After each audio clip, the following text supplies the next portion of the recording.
Please say praise the Lord. Let us open our Bible and please read Luke 21:34 hanggang 36. Praise the Lord. And take heed to yourselves, lest at any time your hearts be overcharged with surfeiting and drunkenness and cares of this life, and so that they come upon you unawares. For as a snare shall it come on all them that dwell on the face of the whole earth. Watch ye therefore and pray always, that ye may be accounted worthy to escape all these things that shall come to pass, and to stand before the Son of Man. So ito po isang warning. Kung merong mang code ang binibigay ang government na mga coding na warnings, ganon din ang Diyos nagbigay sa atin ng warning. Praise the Lord. Di ba pag sinabi ng government, yellow, prepare, kasi may ulan. Pag sinabing orange, malakas ang ulan. Pag sinabing red, buhos ang ulan at baha. Anytime you might bakit. So ganon din sa ating spirituality. Nagbigay ang Diyos ng warning. Praise the Lord. Ano pala ang nakita ng ating Panginoong Diyos? Baha sa spiritual na bagay na kung saan ang mga anak sa Diyos pag hindi nag-ingat ay mapapahamak. Bumabaha ngayon. Ano ang bumabaha ngayon? Yung pahayag ng ating Panginoong Hesukristo. Ito yung tinatawag na materialism. Gusto ng dyablo gawing karnal ang mga anak ng Diyos na humihigit ang material. Ibig sabihin niyan, hindi na binibigyan ng importansya ang spiritual. Now, saan natin makikita yung spiritual? Yung ating pagsamba sa Diyos. Yung ating pagsamba sa Kanya. Yan ay spiritual na gawain na maging kabahagi na ng buhay natin na hindi na yan mawawala. That is, kung ang marriage man ng buhay ng tao sa sanglibotang ito ay matatawag nating lifelong relationship, yung ating pagsamba dito sa kanyang sanctuaryo, this is also lifelong relationship with our God. Praise the Lord. So ang nangyayari ngayon, hindi na nakakarating dito ang mga anak ng Diyos kahit sa 3 times a week. Mas malakas ang pressure ng tubig sa baha na umaanod sa bawat isa. Hindi na nakakarating dito. Kulang na sa pananampalataya. Kulang na sa takot sa Diyos. Kulang na sa pagka-spiritual minded. Kulang na sa pagsisikap sa kanilang spiritual side. Mas nandyan na. Natatalo na kahit paman sa tinatawag na sa sanglibutang ito. Carnality, kumbaga pa. Natatalo na. Kaya sinabi dito, mismo sa bibig ito ng ating Panginoong Hesukristo, take heed to yourselves, lest at any time your hearts be overcharged with surfeiting. Ano itong surfeiting? Surfeiting, ibig sabihin, ito yung, kung Bisayaon nato ni, ito yung tinatawag na, yung bang gusto mo sa'yo, marami. Merong ano yan sa Bisaya binasa ko yan kanina sa Bisaya. Basahin natin sa Cebuano. Apan magmatngon kamo sa inyong kaugalingon, tingali ang inyong mga kasing-kasing matukob sa kaulit. Kaulit. Ano yung kaulit? Ayaw nang magbigay. Ayaw nang mag-share. Ayaw na mag-sacrifice para sa spiritual na bagay. Ayaw mabawasan ang oras, ayaw mabawasan ang araw na dapat i-render mo sa spiritual na bagay. So ang nangyayari ngayon, hindi makakarating sa simbahan. Kasi hindi na nagbibigay, hindi na nagsishare ng time na para sa pagluwalhati, pagsamba sa Diyos. Yan, isa yan. Baka darating ang panahon, once a week na lang ang alam ninyo na magpunta sa simbahan.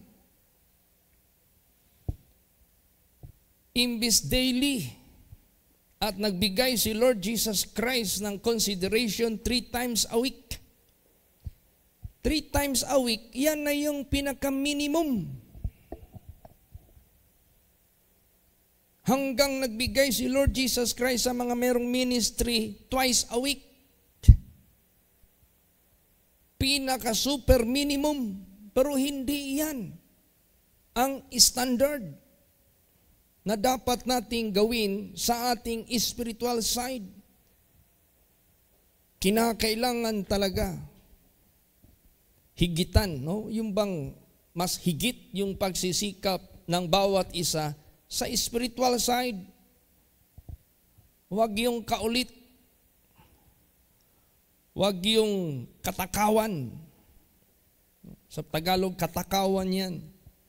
Hindi ka na nagbibigay ng pagkakataon sa spiritual side na gustong ihanda ng Diyos sa buhay ng bawat isa sa mga tao sa sanglibutang ito. Ano pa? Drunkenness.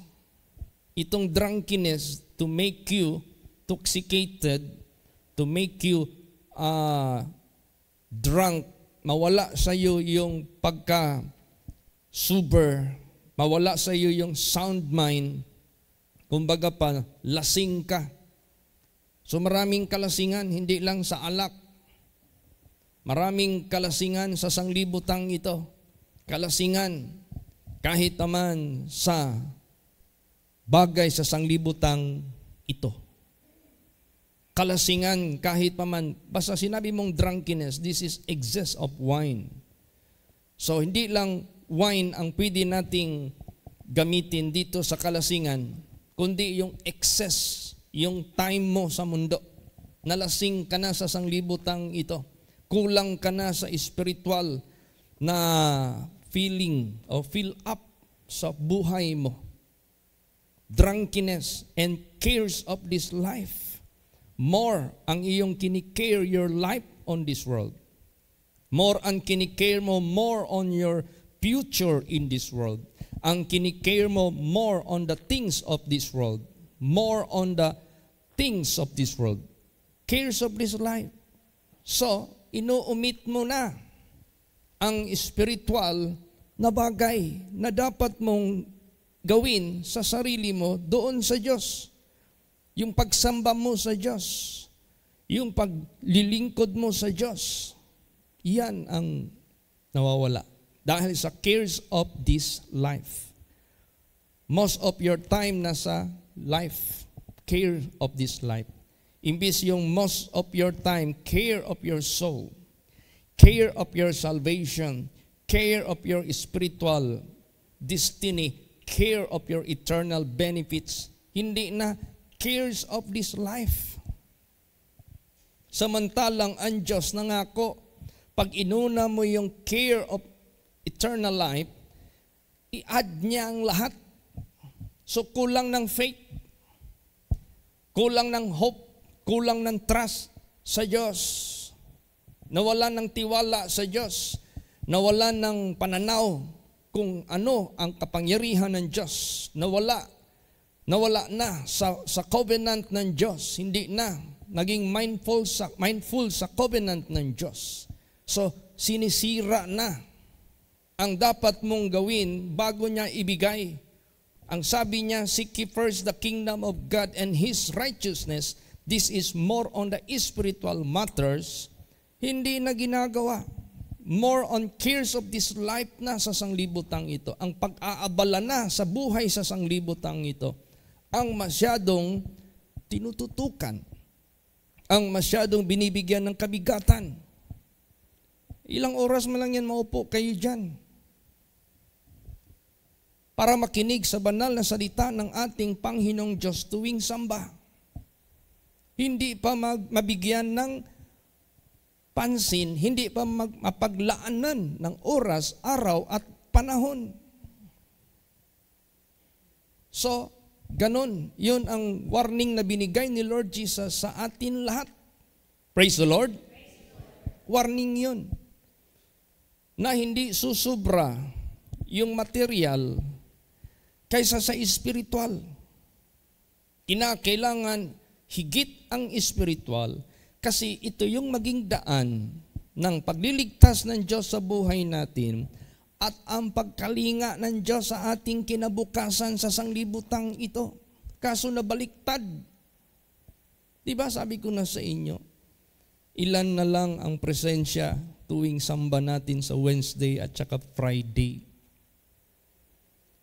Pakunti ng pakunti. Ibig sabihin yan, baha. Hindi lang ito baha sa tubig. Baha ito sa snare. Ang sinabi dito, snare, na darating sa buong mundong ito. Hindi exempted ang mga anak ng Diyos. Kung hindi ka maka-escape dyan, maging ikakapahamak mo talaga yan. Kaya sinabi dito, take heed to yourselves lest at any time your hearts be overcharged with surfeiting and drunkenness and cares of this life, and so that they come upon you unawares. Anong unaware?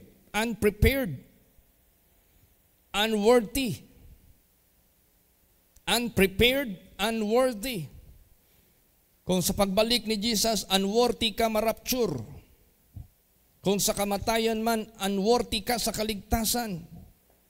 Unaware ka dahil sa mga snares na dumating sa sanglibutang ito. And for as near shall it come on all them that dwell on the face of the whole earth. Kanino tatama ang snare na darating sa buong mundo sa lahat na nakatira dito? All religions, all tribes, all nations, all countries, all kinds of colors, all places, mabundok man, masyudad man, mabarangay man, masityo man, ma-municipality, ma-city man, ma-province man, ma-metro man, mabansa man, o anumang continent, ma-first world war man, first world country or second country, yung category or third world country. Lahat darating ang snare, as a snare, na kung saan magpapapaibabaw ang carnality, magpapapaibabaw ang drunkenness, magpapapaibabaw ang surfeiting, magpapaibabaw ang cares of this life, and that will cause all unaware. And that is a snare that shall come all the earth and all that dwell therein sa lahat. So ano ngayon ang gusto ng ating Panginoong Diyos? Watch ye therefore and pray always, para hindi ka ma-deceive. Watch ye therefore and pray always, para hindi ka matalikala sa carnality, sa obstacles, sa iyong pagsamba sa Diyos, sa iyong pag-devote mo sa buhay mo sa Diyos, sa iyong pamumuhay na spiritual-minded ka, sa iyong pamumuhay na gumagawa ka sa pleasing in the eyes of God. Kaya nga sinabi diyan, if the righteous is scarcely to be saved, kung yung nagsisimba lagi mahirap pang maligtas, ano pa kaya yung hindi nagsasamba?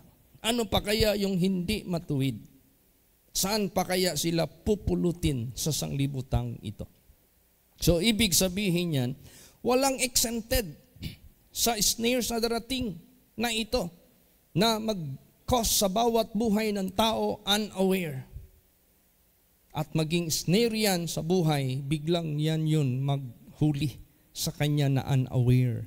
So yun ang sinabi dito, watch ye therefore and pray always, that ye may be accounted worthy to escape all these things that shall come to pass, to escape from holding you in your work site, to escape from holding you in your residence, to escape from holding you in your fear, to escape from holding you in your doubts, to escape from holding you from not active, striving to serve and to worship God in spirit and in truth. Dapat maka-escape ka dyan. Praise the Lord. Hindi kaya hanggang ngayon, kulong ka pa rin sa bahay. Kulong ka pa rin sa trabaho, panahon sa mga samba, oras sa magsamba. Hindi naman whole day yung pagsamba. There is a certain time. And the time of your work in material mas greater. Ang time mas lesser ang ma-spend mo sa pagsamba. And yet you cannot keep. And yet you cannot do. Pag meron kang plano, pagkasama yan sa plano mo, sa buhay mo, magagawa mo yan. If there is a will, there is always a way. Praise the Lord. So kulang na sa pagka-spiritual minded ang mga anak ng Diyos. And the indication is that more na ang pag-withhold sa kanyang oras, sa kanyang time sa labas.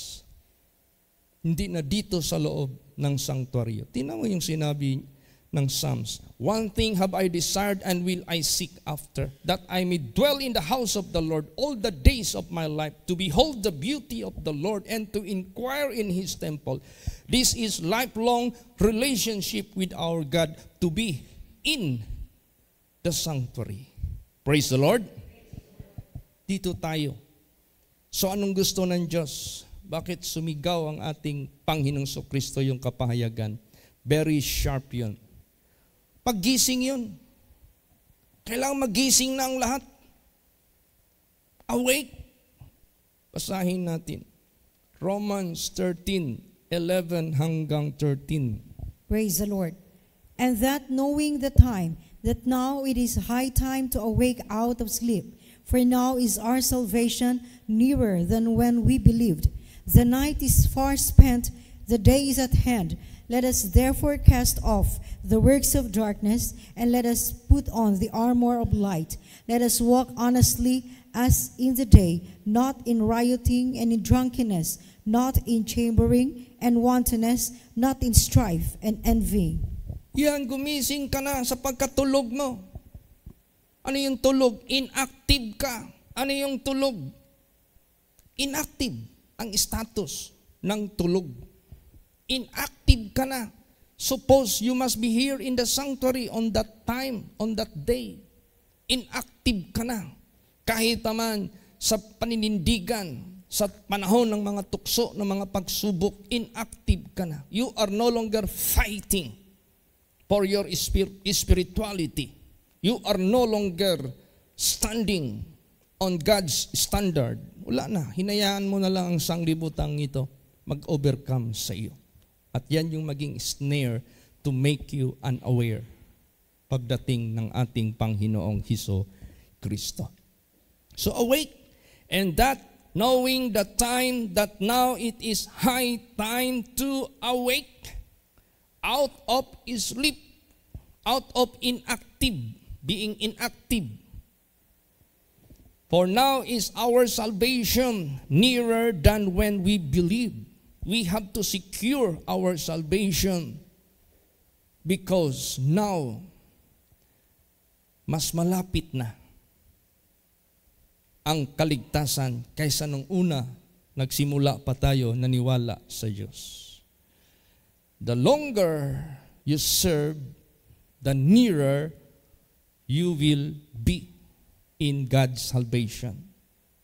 Palapit na ng palapit. Malapit na tayo sa finishing line. The night is far spent. Kung sa panahon pa yan, malayo na, malalim na ang gabi. Mag-uumaga na. Malapit nang babalik ang Diyos. Malapit na ang end of the world. Malapit na ang end ng buhay mo sa sanglibutang ito. You must have something to store up in heaven where no moth and rust that corrupt and thieves rob through. Praise the Lord. Do not, huwag kang masyadong mabahala sa materials, hindi mo yan madadala. Hindi yan magliligtas sa iyo. Hindi yan magbabayad sa iyo to redeem. It is only Christ Jesus. Therefore, He must be worshipped. He must be honored. He must be given glory and honor. Devotion natin sa ating Panginoong Diyos. Praise the Lord. At matutupad yung pangako ng Diyos sa buhay ng bawat isa. The night is far spent and the day is at hand. Let us therefore cast off the works of darkness. The works of darkness, ito yung naghuhold sa bawat isa. Not to be able to come and worship God. Hinuhold ka talaga. Yan yung works of darkness. Kailangan i-cast yan. Iwanan yan. Itakwil yan. And let us put on the armor of light. Let us fight. Alam mo, pag isuot mo yung armor of light, that is indication there is fight. Fight against the doubt. Fight against necessities. Fight against hindrances. Fight against laziness. Fight against carnality. Fight against persecution. Fight against ano-ano pa yung mga dapat mong i-fight. You have to put the armor of light and fight a good fight of faith and lay hold on eternal life. Praise the Lord! Ay kaso wala na eh. Hindi na, ang bakante na yung ating mga upuan dito. Hindi na nakikipagbisog ang mga anak ng Diyos. Hinayaan na lang matalo. Hinayaan na lang ma-withhold. Hinayaan na lang. Wala nang kulang na sa fieriness. Kulang na sa zealousness. Kulang na kahit paman sa pagka-spiritual minded. Kailangan maggising ang lahat. Kailangan maggising ang lahat. Itakwil ang lahat na nag-withhold. Ano yung nag-withhold? Yung pagtulog mo. Takwil na yan. Gumising ka na. Basahin natin. 1 Thessalonians 5:6-8. Praise the Lord. Therefore, let us not sleep as do others, but let us watch and be sober. For they that sleep, sleep in the night, and they that be drunken are drunken in the night. But let us, who are of the day, be sober, putting on the breastplate of faith and love, and for an helmet, the hope of salvation. Yan, huwag ka nang matulog. Huwag kang manatiling tulog. Huwag kang manatiling inactive. Huwag kang manatiling absent ng absent. Huwag kang manatili na hindi mo ino-overcome. Naranasan ko ring magmaterial. Naranasan ko ring mag-work materially for 4 years being member of the church. Nasa atin man yan. Alangan mag-apply ka ng trabaho, hindi mo alam anong oras ang in mo tsaka out mo. Whether will affect or not time of worship. Hindi naman pwede na hindi mo alam. So pili ka. Yes, merong malaking offer pero masagasaan yung pagsamba mo. Refuse. Hindi dyan nakasalalay ang kinabukasan mo dito sa mundo. Nasa kamay ng Diyos. Praise the Lord. Unahin mo talaga ang para sa Diyos. Seek ye first, prioritize for the kingdom of God and His righteousness. Saan tayo humuhugot ng righteousness ng Diyos? Saan tayo humuhugot for the security and assurance of our salvation, the kingdom of God? Dito lang yan, sa sanctuary. Sa salita ng ating Panginoong Diyos. Dito lang natin yan. Madadama, dito lang tayo pinifeed ng ating Panginoon Diyos, ini-strengthen. Tingnan mo yung Psalms 23. You want God will be your shepherd? Come to His fold. Our shepherd is waiting. All His sheep. Kaya anong sabi ni David? The Lord is my shepherd, I shall not want. He maketh me to lie down in green pastures. He leadeth me beside the still waters.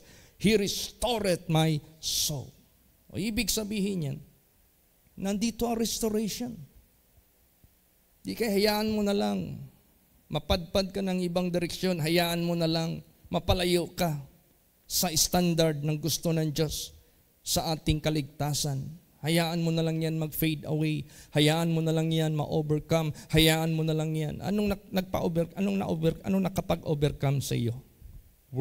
The world, cares of this life.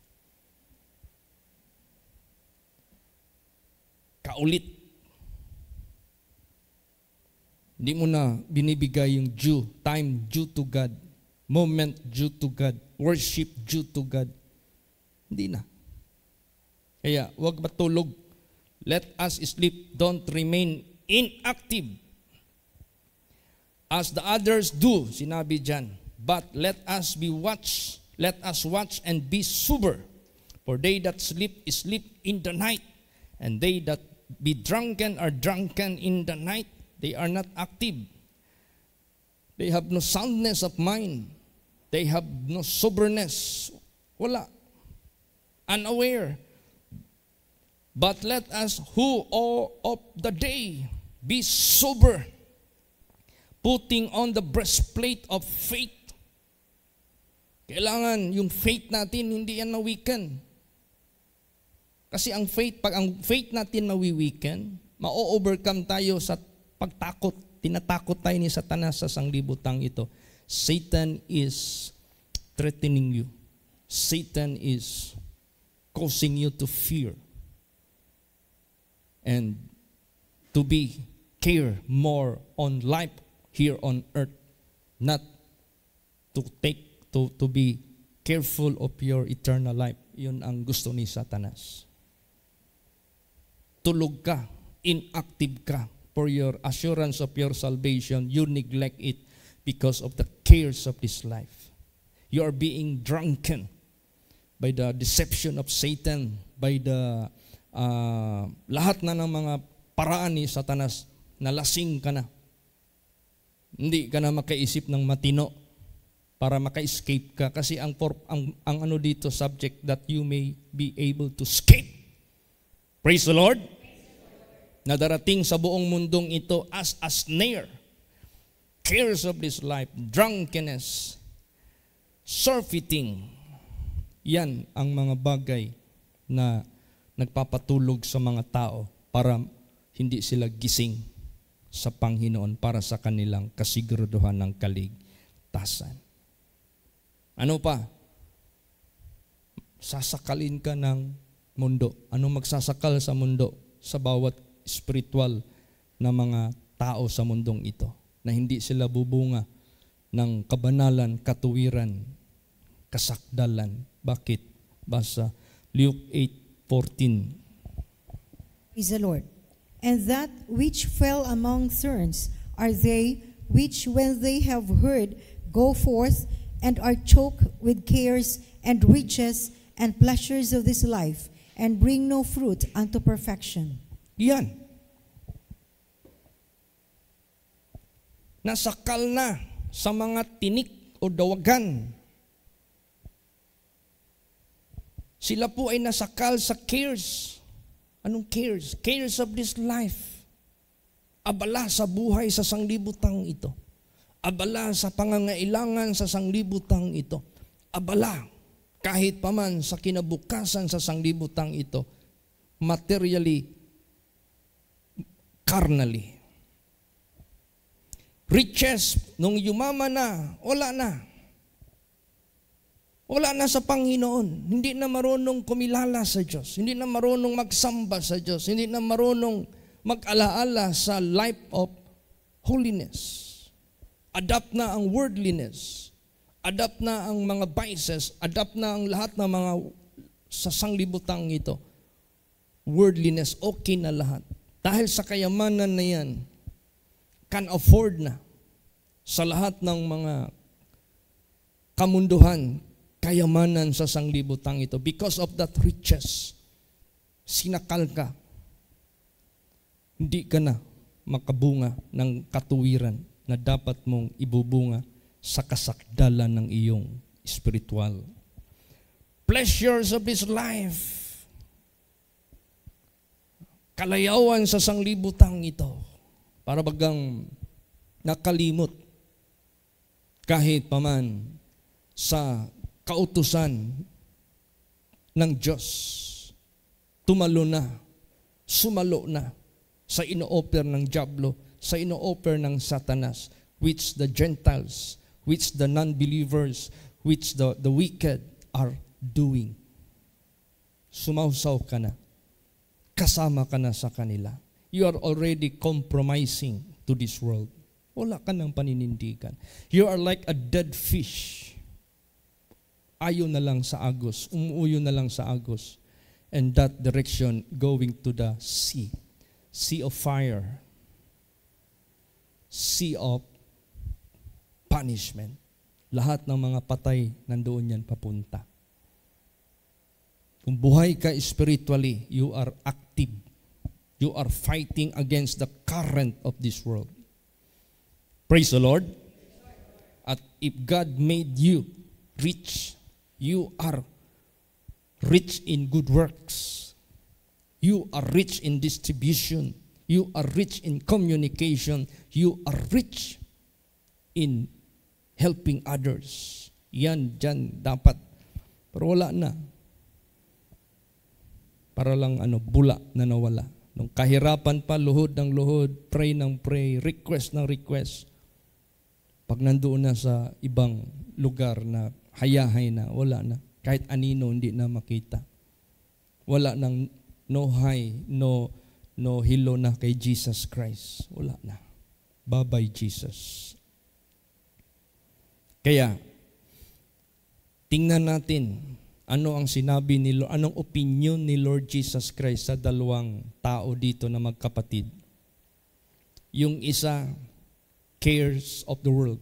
Yung isa, care for her soul. Basahin natin yan. Luke 10:38 hanggang 42. Praise the Lord. Now it came to pass, as they went, that he entered into a certain village, and a certain woman named Martha received him into her house. And she had a sister called Mary, which also sat at Jesus' feet and heard his word. But Martha was cumbered about much serving, and came to him and said, Lord, dost thou not care that my sister hath left me to serve alone? Bid her therefore that she help me. And Jesus answered and said unto her, Martha, Martha, thou art careful and troubled about many things, but one thing is needful, and Mary had chosen that good part which shall not be taken away from her. Yan. Martha has no time for her spiritual necessity. It is being what? Overcome by the cares of this life. Yun ngayon. Ang nangyayari ngayon sa mga anak ng Diyos.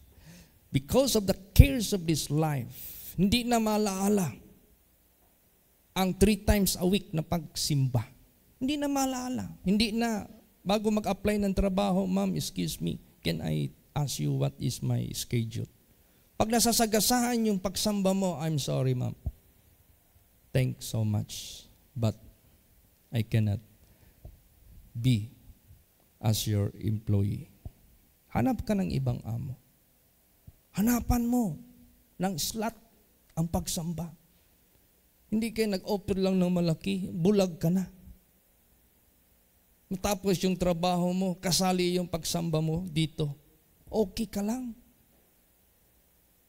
Tapos wala pang off sa Sunday, okay ka lang.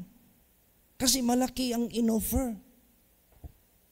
So ang ibig sabihin niyan, cares of this life, abala ka na sa mga bagay-bagay sa sanglibutang ito. Pero anong sabi ni Jesus Christ? Martha, Martha, thou art cumbered in many things. But one thing is needful. And Mary had choose. And no man can take away from her. That is pertaining the kingdom of God. That is pertaining eternal life.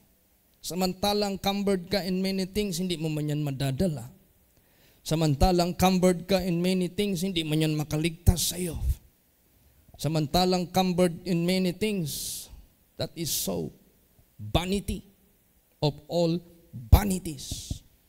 Hindi kasi binibigyan ng importansya. Ang dapat bigyan ng importansya, kumbaga pa nai-skip na ang the most important matter na hinatid ni Kristo sa sanglibutang ito. Praise the Lord. Wala na, na-skip. Ano may skip? Hindi na, pinapansin. Cumbered in many things, pertaining temporal things, pertaining life in this world, which is just for a moment. Mali. Suppose ang mga anak ng Diyos nandito, prayer meeting, regardless, ano mang, maliban lang may sakit ka. Hindi ka nakakompound ka lang sa iyong trabaho, hinahayaan mo lang yung trabaho mo na mag-compound sa iyo, ma-skip yung mga araw ng pagsamba. No. Make an arrangement with your employers. Sir, if you cannot release me, I will leave your company. Bakit ka matakot? Praise the Lord. No, I will hold you in my company. I need you. Oh, sir, give me privilege on these days, at this time. Release me. I want to reach my church. I must be there. Kailangan nandun ako. Praise the Lord. Huwag kang matakot. Kaya, itong ating relationship sa sanctuary, lifelong relationship na ito, let us preserve this. Let us protect this. Because that is one thing that we need. Praise the Lord. And that one thing that we need will carry all things for our benefits. Lahat yan, kasali na yan. Yun ang pangako ng Diyos. Kung doubtful ka niyan, hindi ka talaga magsisikap. If you don't believe Jesus Christ, hindi mo talaga yan i-apply sa buhay mo. Wala.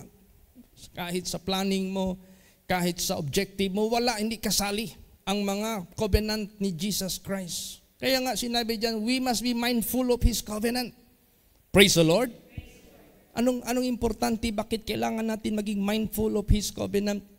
Because we believe His word, we believe His promise to be given to us. So therefore, what He asks us to do, be mindful to do it. Kung ano yung panahon sa pag-maintain ng ating relasyon sa Diyos na you must be here in the sanctuary.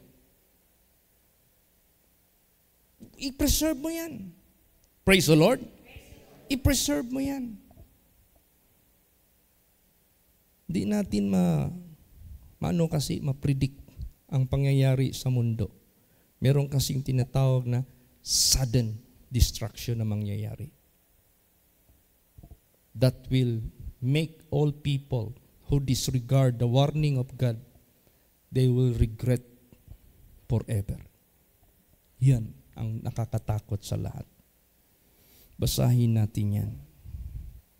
Ecclesiastes 9:12. Praise the Lord.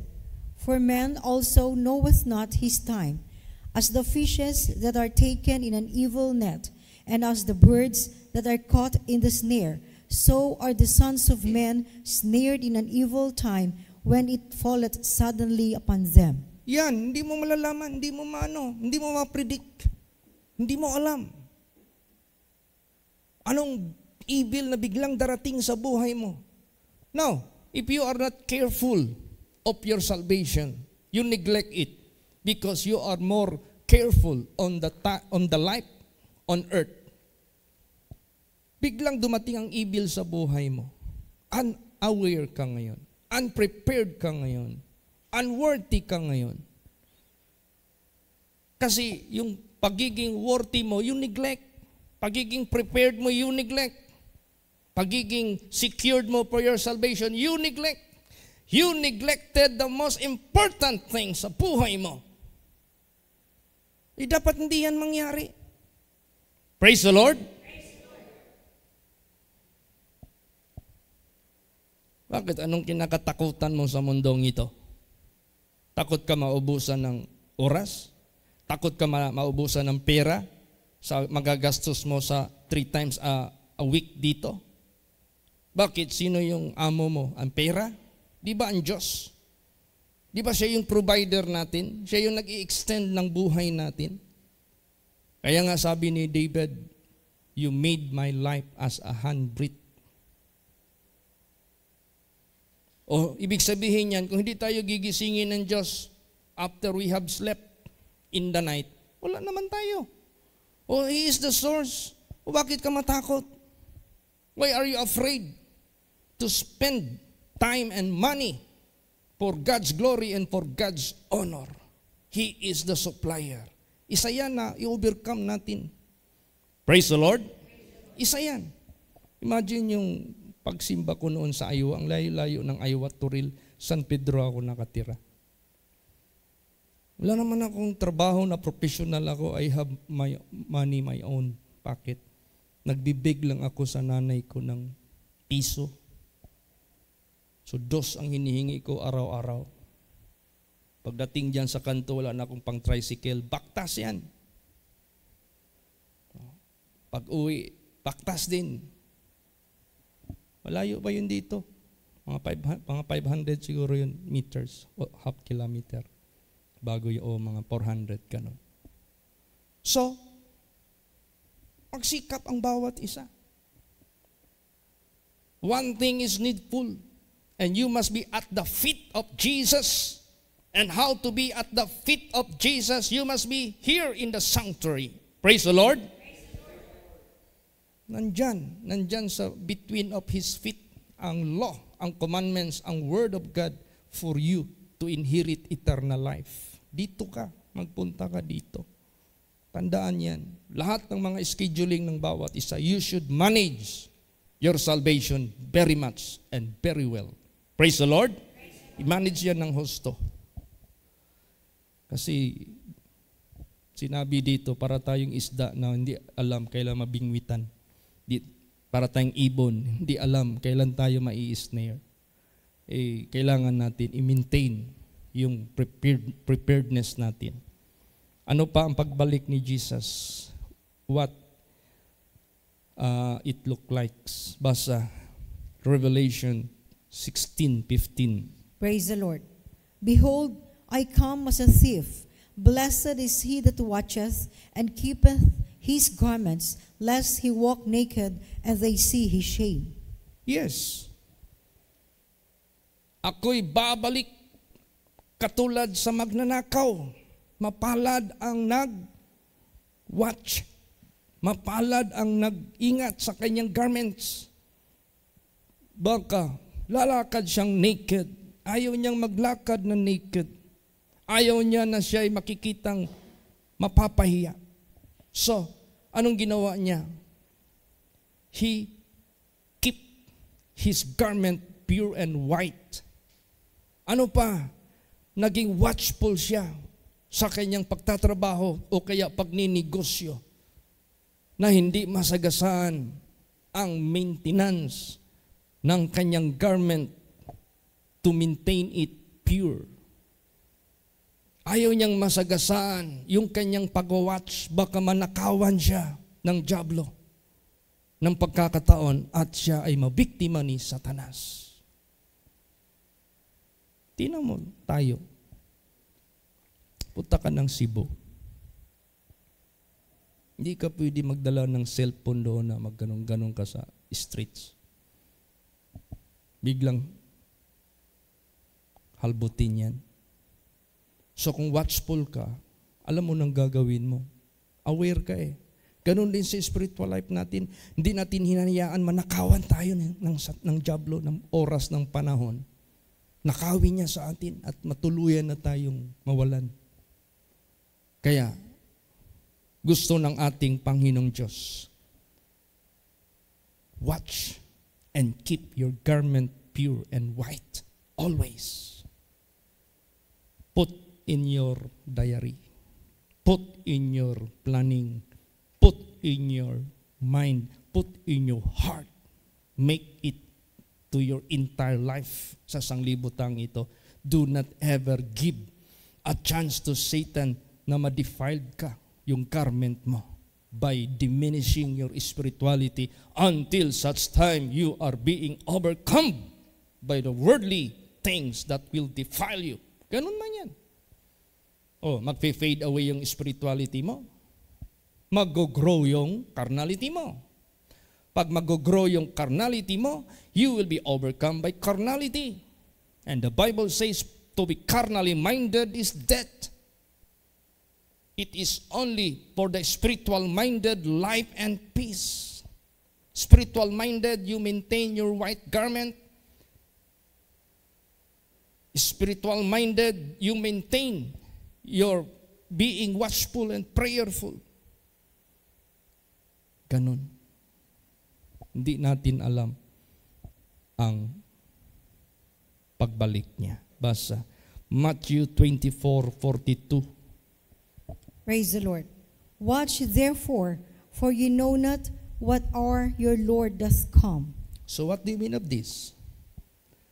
Do not stop, do not cease, do not weary, nor faint, maintaining your pure garment, maintaining your spirituality, pagiging watchful, pagiging prayerful, or else tataluhin ka ni Satanas.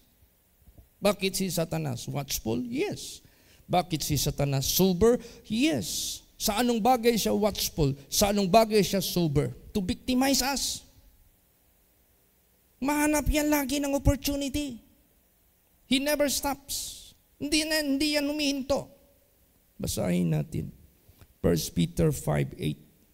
Praise the Lord. Be sober, be vigilant, because your adversary the devil, as a roaring lion, walketh about, seeking whom he may devour. Yan ang dyablo. So on our part, we are being asked to be sober, to be vigilant. Alam mo, may mga tinatawag dito na mga vigilantes. Ano yung trabaho ng mga vigilantes?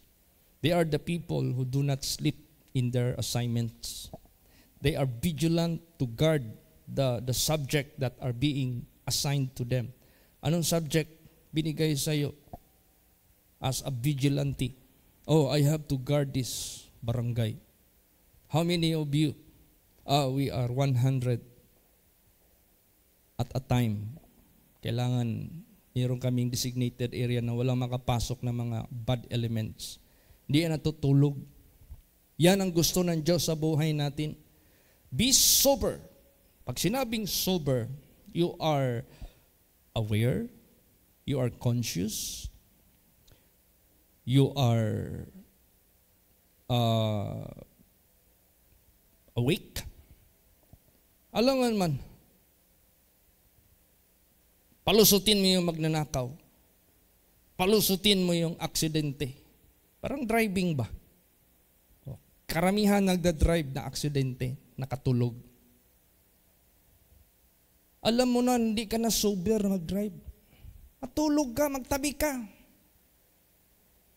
Take time until the soberness restored sa isip, sa mata, sa pakinig mo, the moment you drive.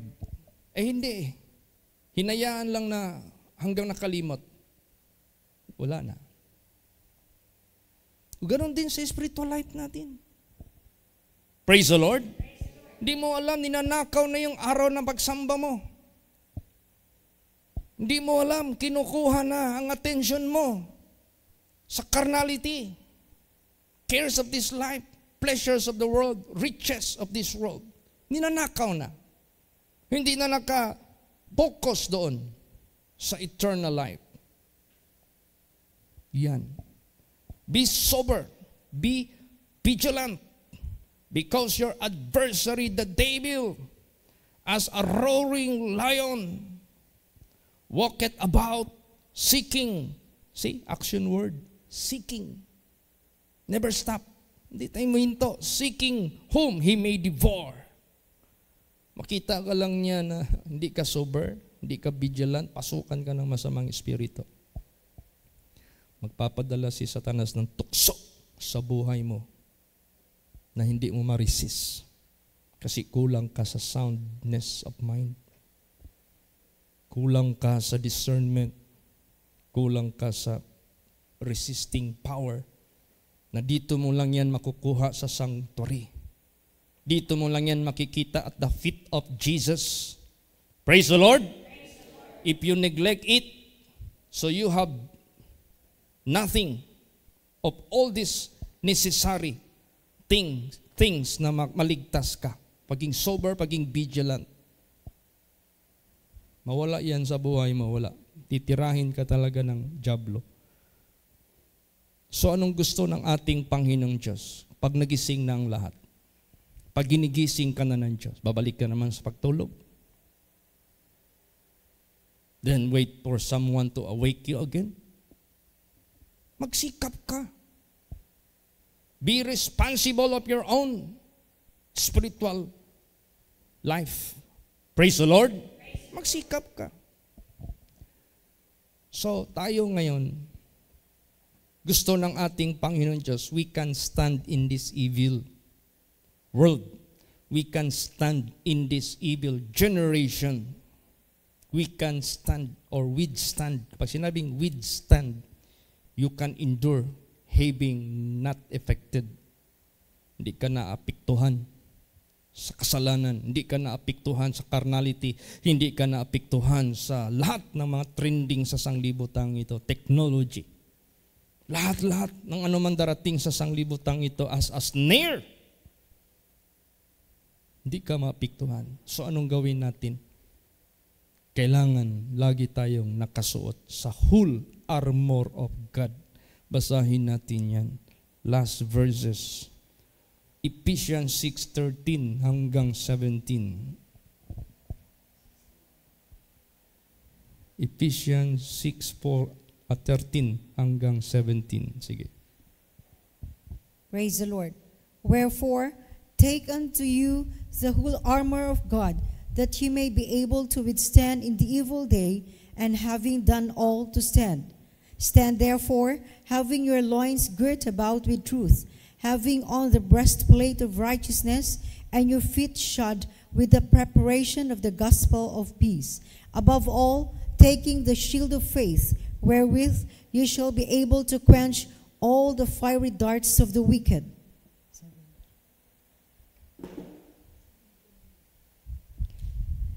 And take the helmet of salvation and the breastplate of the Spirit, which is the Word of God. Iyan. Para maka-withstand. Anong withstand? Kasali ka. Nadadaan ng snare. Kasali ka na tutuksuin ng dyablo. Kasali ka na ipipersecute. Kasali ka. Ibubuli. Kasali ka sa mga pagsubok. Tukso sa buhay mo. You are not exempted. So ang importante dyan, to withstand. Anong to withstand? Matiis mo ang lahat without being moved, without being committed sin, na maka-withstand ka. Parang gold, maka-withstand yan sa fire. He will never fade away. He will never fade. Maka-withstand yan, kumbaga pa. Praise the Lord.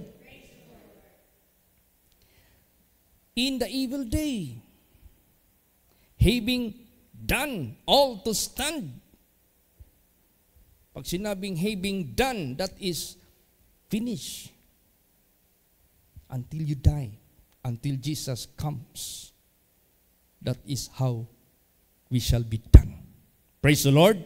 Pero habang di pa namamatay yung kamatayan, hindi pa nangyari ang kamatayan sa bawat isa sa atin, habang hindi pa bumabalik si Jesus, kumadatnan niya tayong buhay, we are not yet done. At ang requirement sa atin, that we can stand and having to stand. Praise the Lord. Done. All to stand. Stand therefore, having your loins girt about with truth. Kasi nagpakalat na ngayon si Satanas ng kasinungalingan. And he is not just victimizing ordinary people, but he is victimizing the most noble, the most brightest, or the brightest scientists, brightest lawyers. Tingnan mo, pati yung mga lawyers, gumagawa na ng batas against the law of God. Pati yung mga scientists, they are defying the truth of God. Hindi man nawawala yung CERN project nila to create a Big Bang, to recreate the universe, because what they believe, creation is not by a creator done by God, but it is done by a Big Bang. So, ang kasinungalingan ni Satanas, from the top to the bottom, ang ginagawa niya. Ang tanong, can we withstand? Yan ang tanong eh. So if you neglect your spirituality, you cannot, of course. Jesus said, except ye abide in me, you can do nothing. Praise the Lord. O sige, sumunod ka sa mga bright people sa sanglibutang ito who became billionaires. Where are they now? Steve Jobs, sana siya. All the famous people of the world, sana sila. Kung wala sila sa spiritual soundness nung buhay pa sila sa sanglibutang ito, because they were carnal. O anong sinabi diyan? To be carnally minded is death. No salvation, no eternal life. But the dreadful and terrible wrath from their Creator, yun ang talagang mangyayari. Oh, do not neglect. Kaya nga dinidescribe na yan ni Lord Jesus, do not fear which kill your body, but fear Him who can kill both body and soul. So, do not neglect. To be pure, to be holy, to be righteous, to be saved, do not neglect. Even how much it will cost you to do it. Do it. Praise the Lord. Kahit pa magkano ang pwede mong itaya para lang sa kaligtasan, sa kasiguraduhan sa ating kaligtasan. Do it. The Bible says, whosoever shall lose their lives for the gospel's sake and for the word of God's sake, you will find it. You will not regret. Hindi ka magsisisi. You have done correctly, perfectly. Praise the Lord. Pero hindi mo nagawa yung spirituality mo. Nag-excel ka ngayon sa mundong ito. Oh, sige daw. I-measure daw natin yung buhay mo sa libutan ito. How long? Bilangin daw natin ang oras, panahon, those riches, those everything in your hand. How long it will be in your hand.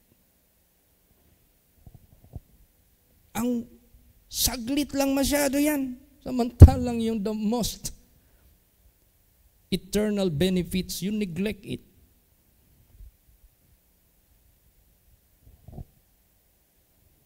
Kaya God said, these are the foolish people who neglect to make their salvation secured first. Hindi nila inuna sinecure yung spiritual. Yun yung foolish virgins na kung tawagin. Huwag mo silang sundin.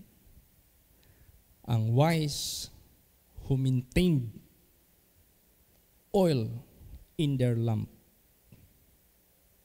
the Holy Ghost, the spirituality is being untouched, is being intact, is being preserved. Praise the Lord. Years might goes, riches might goes, lilipas lang yan. But we have forever eternal destiny. Kaya yung mga lumilipas, wag mong ano yun yan. Don't be bothered more than the kingdom of God. Praise the Lord! At snare yan. I-snare yan lahat sa mga tao. Pag hindi ka maka-stand yan, kawawa ka. So put on the whole armor of God. The truth. Huwag mong pabayaan ang katotohanan ng Diyos na ma-demoralize ito by the lies of Satan. No! Let the truth of God become stronger and stronger in your life. Di yan magsisinungaling. Hawakan mo yan, kaya nga bakos. How do you use belt?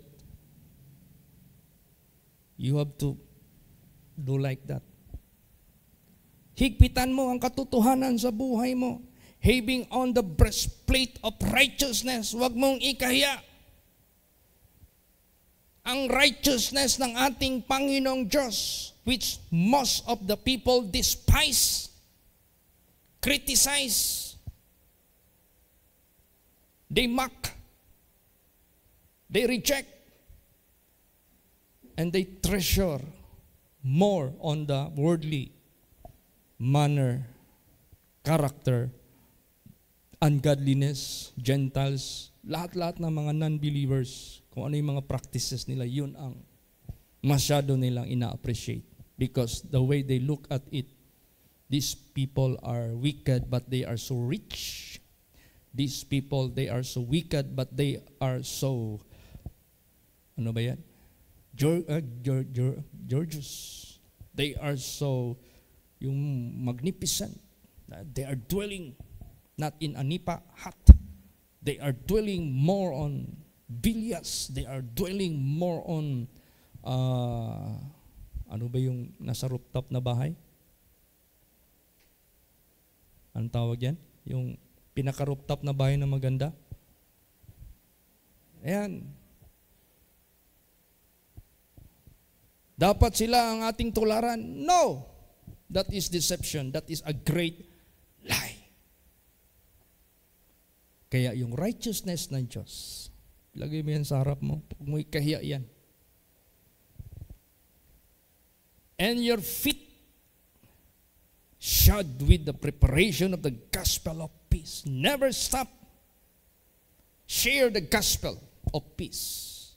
Never stop propagating the gospel of peace. That is included sa whole armor of God. Praise the Lord. Huwag mo talaga yung ilib. And above all, taking the shield of faith. Huwag mo babayaan, ma-demoralize, anghina yung faith sa bawat isa. Wherein ye shall be able to quench all the fiery darts of the wicked. Alam mo yung faith, yun yung shield. Yung mga fiery darts ni Satanas, lies, deceptions, lahat ng mga tukso ni Satanas. Kaya mo yang sanggain by faith. Kasi maraming in-offer si Satanas sa lahat sa atin. Pleasure, riches, fame, ano-ano pa dyan. Sanggain mo yan dahil may faith ka sa Diyos. Naniniwala ka sa Diyos. Ano yung warning ng Diyos? Hindi mo yan kinakalimutan. Para ma-quench mo, mapatay mo ang mga nagliliyab na mga pana ng wicked. And take the helmet. See how it is being described, the darts of Satan. Fiery ito. Lumalagablab. This is so powerful. If you neglect your spirituality, your faith, you cannot shield yourself from the attack of Satan. Surely you will be a victim of the devil. And take the helmet of salvation. In case of accident, in case of sudden death, in case of the coming of Jesus as a thief, save ka. Praise the Lord. Death has no power. Yan yung securing your salvation. Huwag mong ihiwalay yan. Priority lahat yan.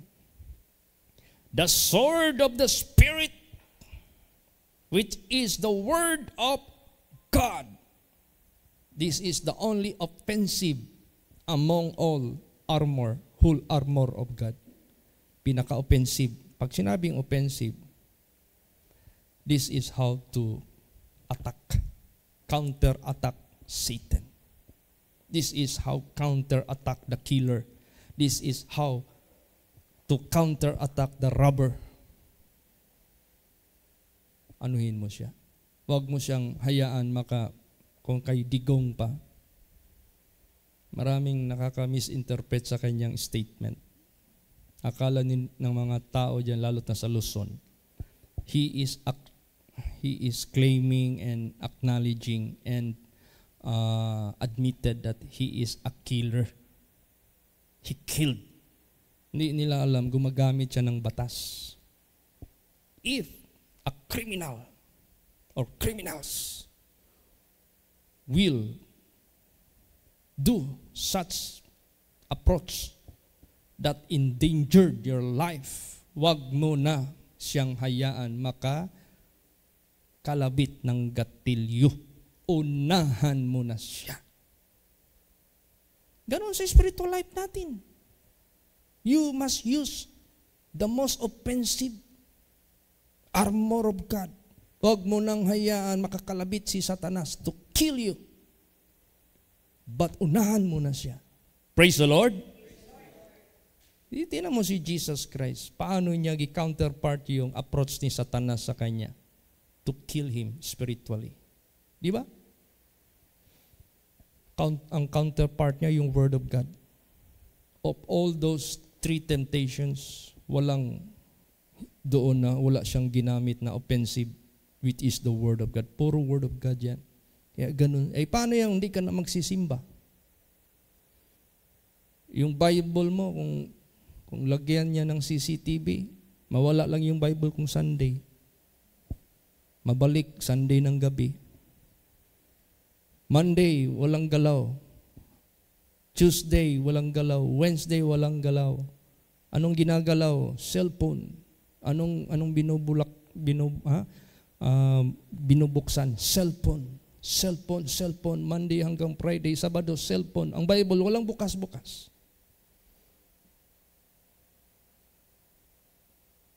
Tapos pagka Sunday ng umaga, mawala yung Bible, dalhin sa ano? Kulang. Dito tayo mag-sharpen. Let that sword sharpen and let it glitter. And do not put in the sheet. Huwag mo ilagay sa sakuban. Pull it. Lift it up always. And be ready to make a slaughter. That is how we use the whole armor of God. Praise the Lord! Hindi kayo nasasagasaan yung oras time mo sa pagsimba, hindi mo pinatay. Ikaw ang papatayin yan. So, children of God, awake out of his sleep.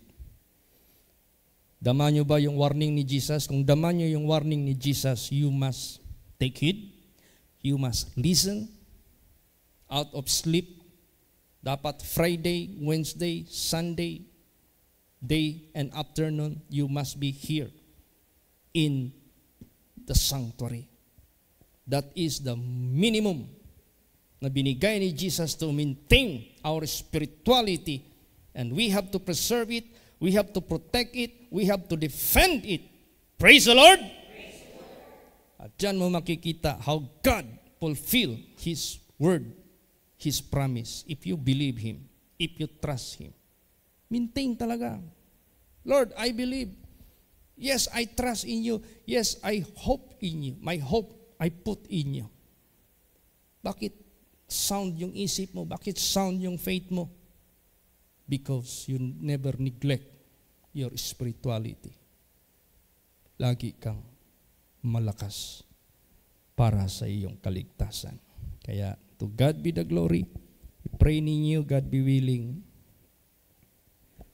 Pahintulot ni Jesus, we will be leaving bukas to Buena Vista to serve, to render our brethren there para sila maano. At ano man yung madaanan namin, like tibalog makadaan kami, God's will, o ano pa man. Kung sino pang madaanan namin ng mga children of God. Katulad nung galing kaming Cebu, nadaanan namin si Brother Rex.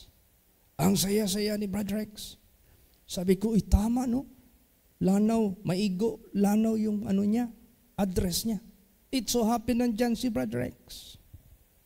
So nagkaroon kami ng house service doon, na-prayhan yung mother niya. Magna-19 ano? Yung mother niya. Malakas pa rin. Ang saya-saya nila.